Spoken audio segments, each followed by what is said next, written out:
Hey Faith family, it's Brother Mario. I pray you're having a great day. Well, I'm not a member of your faith family, but I am having a great day. Thanks. I wanted to make a completely different video than what I normally produce on this YouTube channel. I kind of want to make something different for my channel as well. I'm just always so serious. You know what I mean? Sure, I'll make a joke here and there, but I've only made a couple light and fun videos, so I think this will be enjoyable for me too. Channel that has to do with growing a very manly beard. So lighten up. Today's going to be just a fun video, and I got some jokes and some laughs that I'm sure you're going to get out of this. So I hope that you enjoy it. Well, I think it'll be quite obvious to my audience that I know a thing or two about growing a beard. You know who else knows a thing or two about growing a beard? My friend the Tatted Atheist. How you doing, buddy? What's up, brother? Thank you for having me on your channel. I was doing pretty good until, I found out which Mario you're talking about. I thought you were talking about this Mario. Or this Mario. Or even at the end of the day, I would accept this Mario. Yeah, that's the Mario from the Mario movie. None of you kids know who that is. It was an awful movie. Don't look it up. But I do know a thing about growing a beard, so I guess let's continue.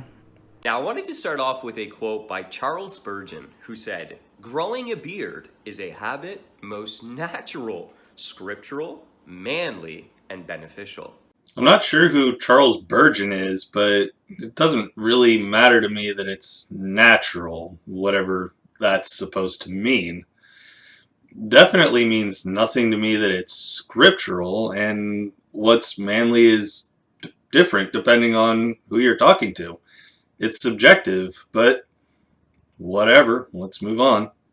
I don't exactly know what scripture would let us know, but the Bible does have biblical principles. Men are to be masculine and women are to be feminine.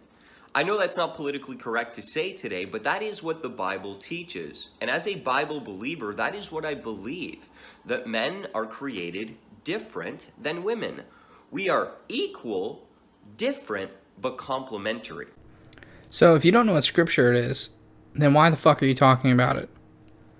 Like, seriously, Bob, what the shit? What are you doing this for me, man? He didn't even do the research for his own video. Why are we doing this? Because I think it's funny and I'm probably a bad friend.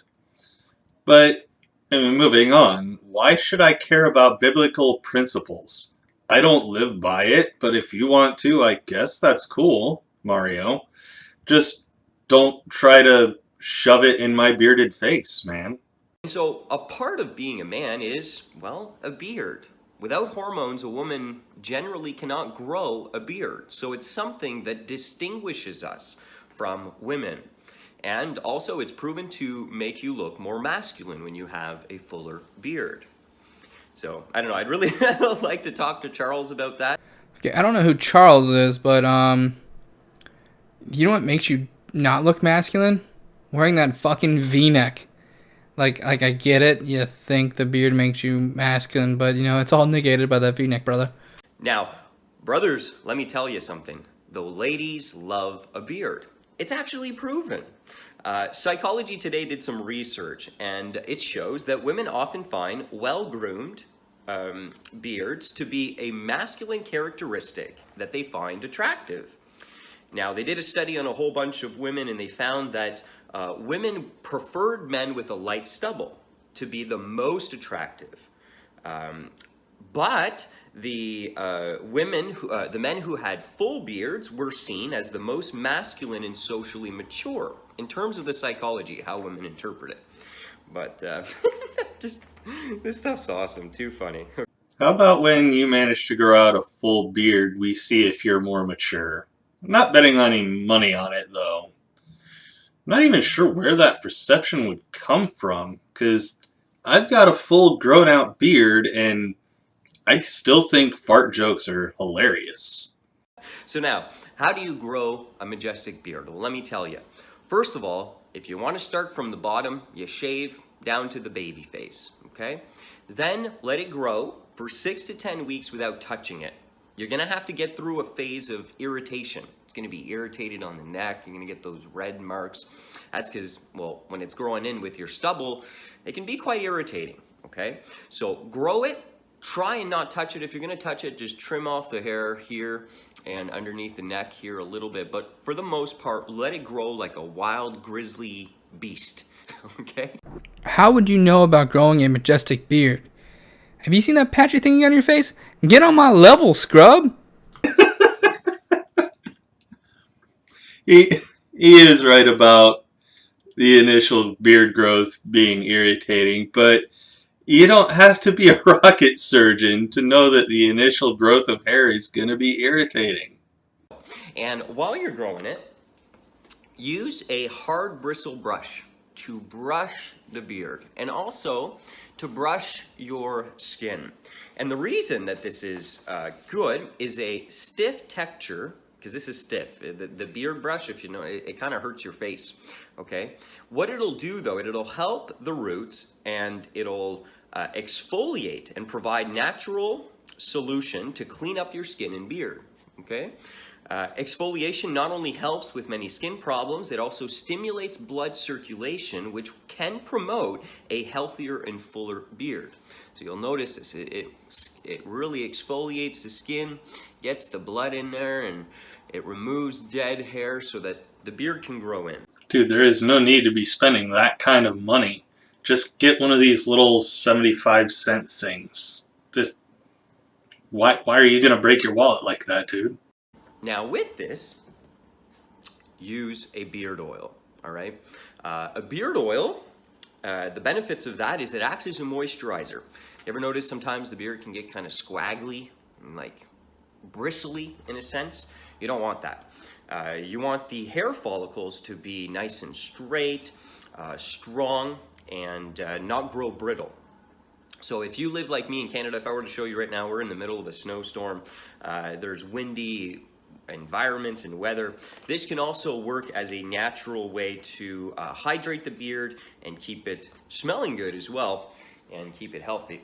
So I actually use a beard shampoo and beard oil, so I got nothing against what he said here. As far as I'm concerned, this is strangely pretty solid advice. What do you think, bud? Oh, you two with your first beards. That's adorable. No, I don't use those things because it's not my first beard. Most of the time, I just use actual bar soap. And there's nothing more you really need to do. Just keep it clean and it generally grows on its own. It's a beard, not a fashion statement. Now, another thing that I use on occasion is beard balm. Okay, the beard balm. That I find to be even better. It really just makes it nice and soft and it smells good. All of that stuff. Do you know what works better than beard balm? Peter Pan's peanut butter. As seen in this picture here. But in all reality, beard balm is pretty good when you have a tiny beard like he does. When you got bigger beards like mine and Bub's over here, it kind of gets clumpy and I wouldn't recommend it. But yeah, no, it's almost a waste of money unless you have a really tiny beard, and I would only use it if I'm going on a date because it kind of makes it smell real nice, and that's the only reason I would get it. I'm intentionally trying to, as the culture becomes more and more confused when it comes to masculinity and femininity, embrace my masculinity. All right, everybody, let's all tell Mario that he's a big, strong man. Because apparently he's feeling insecure. Mario, you're the toughest guy I've ever seen. If I can only be as tough as you are. Now, okay, having a beard, having shorter hair, like I've shaved my head, I grew a beard out, I started working out, doing squats. Oh yeah, growing testosterone as well, naturally. Okay, so going to the gym. If you haven't subscribed to the men's ministry, I'll leave the link in the description section. I encourage you to check it out. We're going to show you how to grow, to increase the levels of natural testosterone that you have. I believe right now there is chemical warfare against manhood where they are imposing in our diet and all sorts of stuff, estrogen mimickers and all that stuff. So it's good, brothers, to try intentionally to raise your testosterone levels. Okay, the increasing the testosterone thing where he said where you can do squats, that's actually true. That will increase your testosterone levels based on the compound movement. But my question to him is, what is this chemical warfare? I actually want to know what Mario's idea of a chemical warfare is. By the way, I'm not putting a link to his men's ministry in the description. That's a hard pass right there. Yeah, so increase your testosterone. That'll help thicken out the beard and we should strive for masculinity. It's not that these are very, I'm admitting, superficial things. You can be sorry, bro, I know there's some of you that can't grow the beard. Trust me, it's just, you don't need to. If God didn't design that for you and it doesn't suit you, or maybe your wife is running after you with the razor, maybe you shouldn't grow it, okay? Yeah. It's an awesome video. Whatever, I needed to lighten up my mood. It's good to have a laugh. So even if you're not laughing, I'm having a goof over here and I'm enjoying this. What's with his obsession with increasing testosterone? It really sounds like he's overcompensating for something. I'm enjoying this, especially Charles Spurgeon. If you ever see him, or I think it's John Knox, he has the wizard long beard that they call now, of course, wizard, not good. Bible condemns it, but he's got this big long beard that he has, and they call that the wizard beard, but whatever. Dude, how do you in the middle of laughing go, oh, Bible doesn't like wizards? Because those aren't fucking real, dude. You can say it's a wizard beard. That's just, a societal norm that we associate big beards with wizards, dwarves, all these other mythical creatures, but none of them are real. Bible can be anti-leprechaun. Besides me, leprechauns aren't fucking real, and I'm a dwarf, and if you actually thought I was a leprechaun, you're a dwarf racist. Oh yeah, I didn't, there is a benefit too, actually. I wanted to add this. It's actually proven that our beards will hold back dirt and stuff from going into our respiratory system. And it's been proven that a man with a beard actually has less toxins, irritants from our air come into their lungs. So I actually suffer from asthma and bronchitis. I was really, really young when I think it was 4 or 5, and really bad breathing problems and everything. So I mean, I don't necessarily notice the difference with the beard, but apparently, according to some pretty good research, having a beard will prevent hair from coming into it. So, even if it was true, that weak mustache game you got going for you, man, ain't gonna do shit about any of those particles. Mine would, because I have an adult beard. But your child beard over there ain't gonna do shit, brah.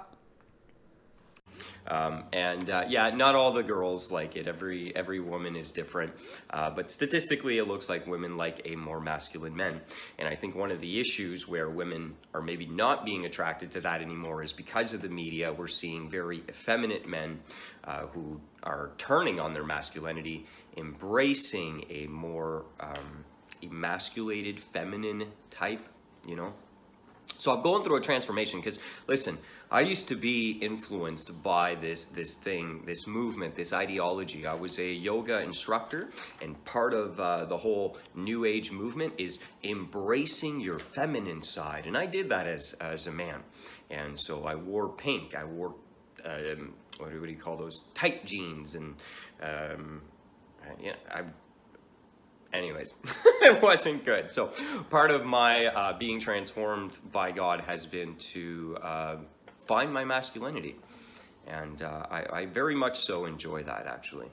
It's been awesome. So it's not really necessary. This is just having fun and goofing around. But yeah, I hope you enjoyed the video. Have yourself a blessed and wonderful day, and enjoy growing that majestic beard.